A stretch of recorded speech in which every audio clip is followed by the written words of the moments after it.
কথায় ও গানে কবিগুরু স্মরণে জলপাইগুড়িতে রবীন্দ্রনাথ ঠাকুরের প্রয়াণ দিবস পালন। জলপাইগুড়ি জেলা প্রশাসনের উদ্যোগে বিশ্বকবি রবীন্দ্রনাথ ঠাকুরের প্রয়াণ দিবস পালন করা হলো। শুক্রবার জলপাইগুড়ি জেলা পরিষদের অডিটোরিয়ামে আয়োজিত এই অনুষ্ঠানে কবিগুরুকে শ্রদ্ধার সঙ্গে স্মরণ করা হয়।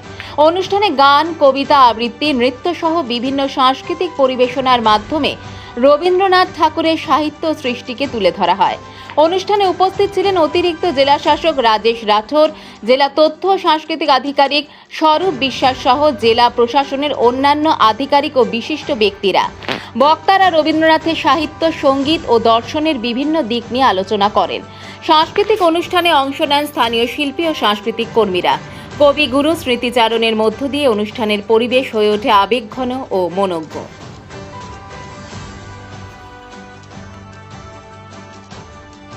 आज के 8 अगस्त 2026 আমরা জেলা পরিষদ অডিটোরিয়াম হলে বিশ্বকবি রবীন্দ্রনাথ ঠাকুর ডেথ অ্যানিভার্সারি উপলক্ষে আমরা একটা প্রোগ্রাম এখানে করেছি।